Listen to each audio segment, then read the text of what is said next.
very much regular and associated with our studio prior to the pandemic, and now he is very busy. So I know him for many years and as a friend. But many of you have also met him, and some of you are his patients also over here.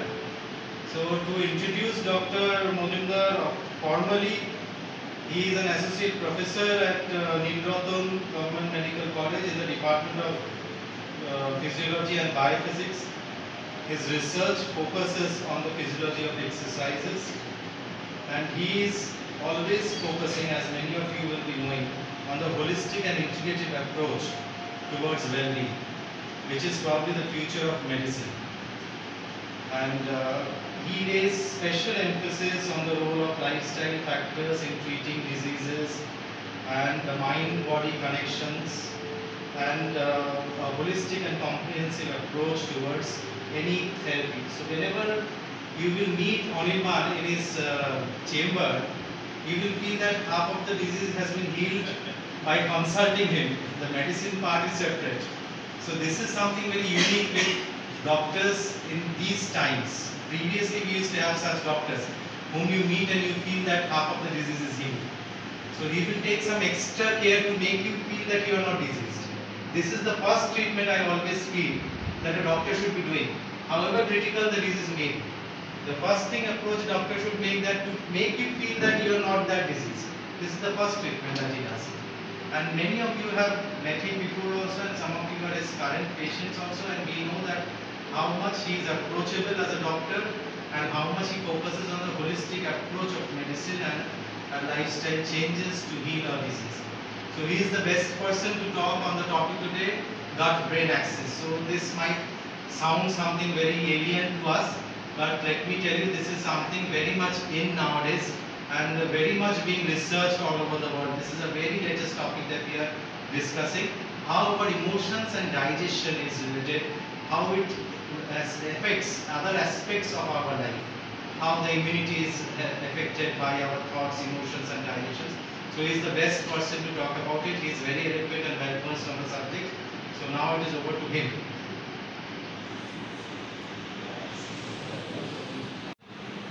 Good evening again. It's a very informal discussion. So with your permission, we can start it. আপনারা বাংলায় সচ্ছন্দ, English prefer করবেন। ইন্ট্রোডাকশনটা দিচ্ছিল কারণ holistic wellbeing এটা ওটা সেটা তখনই instantly আমার মাথায় একটা সিন এলো। There is a web series, OTT series on medical issues and medical features. কেউ কেউ হয়তো নাম শুনেছে, হাউস বলে, ঠিক আছে?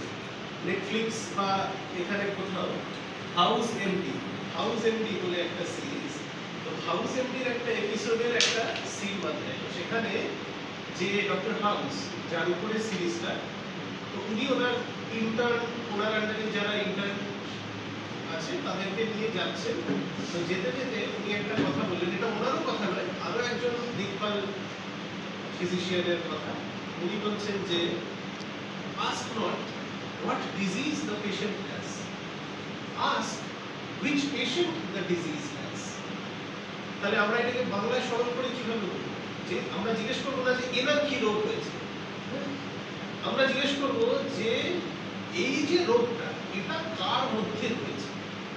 So the focus is more on the patient as a human being, as an organism, than on the diseases. হ্যাঁ, আমরা এটা বলবো যে ঠিক আছে ওনার ডায়াবেটিস হয়েছে, ওনার ইউরিক অ্যাসিড হয়েছে, ওনার সুগার হয়েছে, আমরা বলবো যে whatever the diseases, এটা কার হয়েছে, who is that person? Is he a male or female? What is the age of that person? What is the occupation of that person? What is the family history of that person? What is the diet of that person? What is the বাচ্চাদের যখন পড়ায় ওরা বেশ পড়া, কারণ ওরা ঠিক এইভাবে ওটাকে গুরুত্ব দিয়ে মনোযোগ দিয়ে আগে ভাবে না।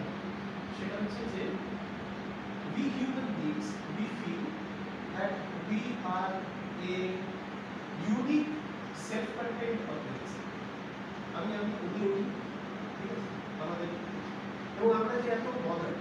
যে কোভিডের পরবর্তীকালে তো সবাই এই হাত ধুতে হবে, এই মাস্ক করতে হবে, এই এটা ধরো না, এই ওখানে যেও না, কেন না ব্যাকটেরিয়া আছে, ভাইরাস আছে। So the real and simple truth of the matter হচ্ছে যে আমাদের বডিতে human cell, what is human cell? Skin, muscles, bones, হ্যাঁ, ভিসেরা যেগুলো আছে, so they are made up of human cells. Human cell যদি এক্স হয় না, তো বাই গাট এক তো বললাম যে gut is it contains so much of bacteria, maximum thing. আরেকটা হচ্ছে গাটে আমাদের একটা gut has its on nervous system, এটাকে বলা হয় enteric nervous system. And outside the brain এতগুলো নার্ভ, এতগুলো নিউরন আর কোথাও নেই except the gut. There are 500 million neurons in the gut nervous system.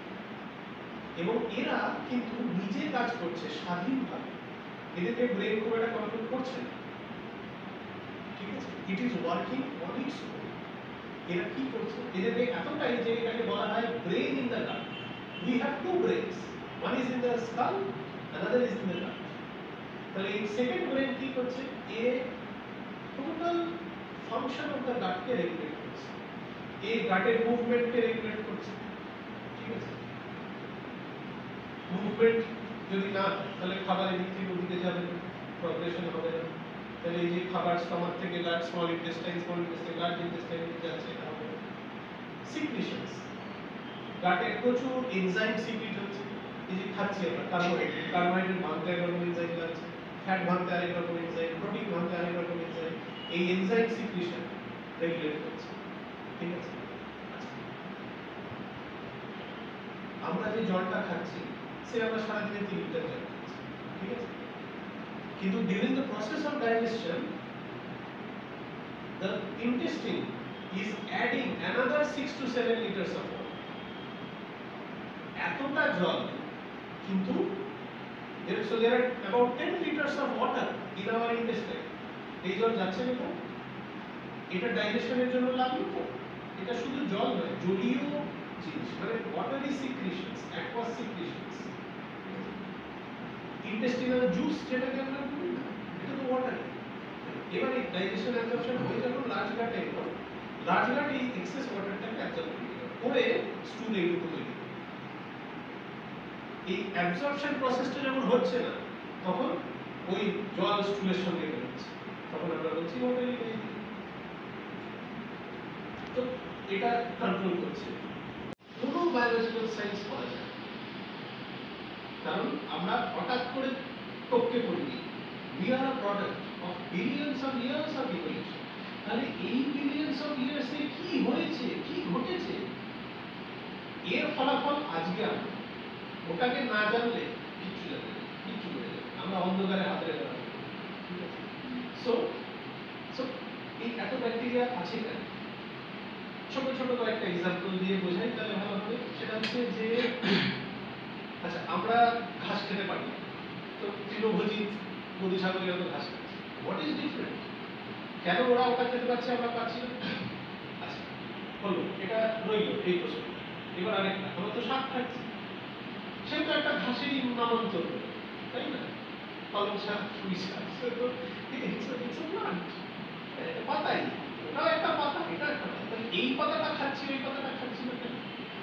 তার কারণ হচ্ছে, এক হচ্ছে যে we have realized যে এর কিছু পুষ্টিগুণ আছে ঘাসের থেকে।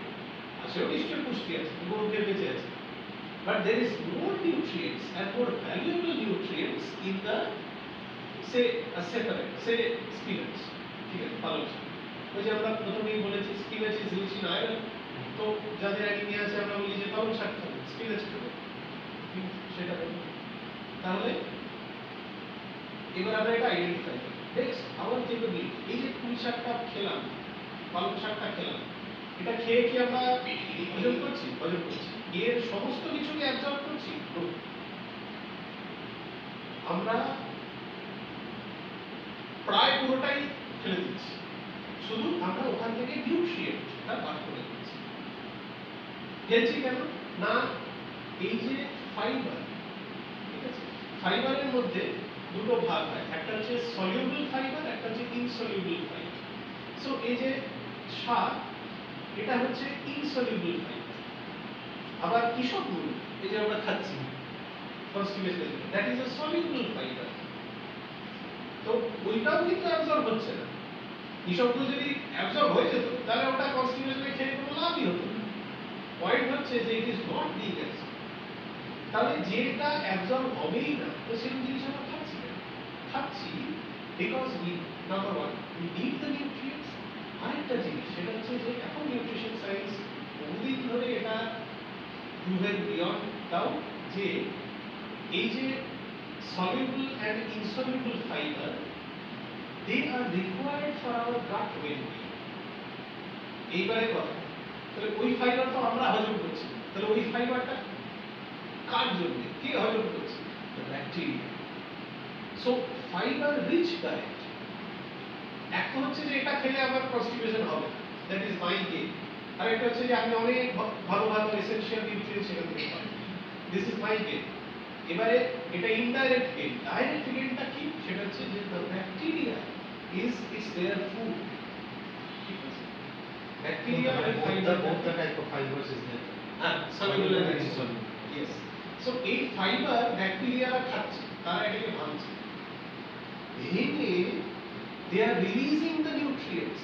ওটা যদি ওরা না করতো, আমি সাপ থেকে একটা কিচ্ছু পেতাম না। সেটা আয়রন হোক, ভিটামিন বি কমপ্লেক্স হোক, হোয়াটএভার ইট ইজ, আমরা কিচ্ছু পেতাম না। সো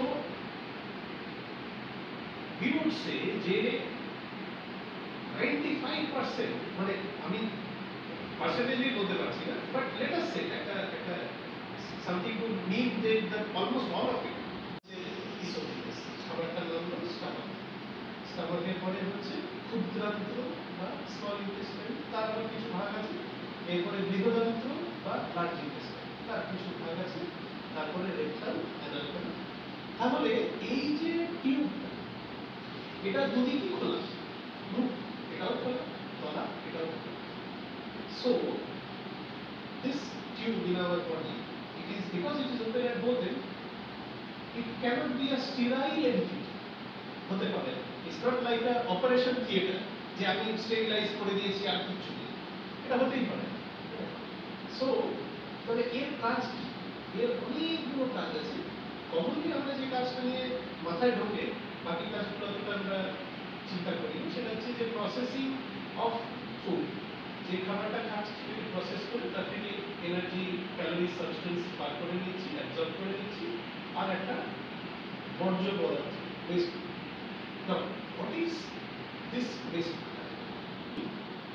স্টুল যদি আমরা ডাক্তাররা বলেন না যে একটু স্টুল পরীক্ষা করুন, পেটে কোনো ইনফেকশন হয়েছে কিনা, তো স্টুল রিপোর্টে সবসময় লেখা থাকে যে ব্যাকটেরিয়া প্রেজেন্ট বা ব্যাকটেরিয়া প্লাস প্লাস প্লাস। আমার কাছে অনেক কিছু ডাক্তার এই যে বলছে ব্যাকটেরিয়া প্লাস প্লাস প্লাস, তাহলে কি হবে? তাহলে তো আমার ইনফেকশন হয়েছে। Now the stool, the bulk of stool, the dry matter of stool, it is 90% bacteria. তো এরা আসছে কোথা থেকে? এরা আসছে from our gut, our large gut, যেখানে এত ব্যাকটেরিয়া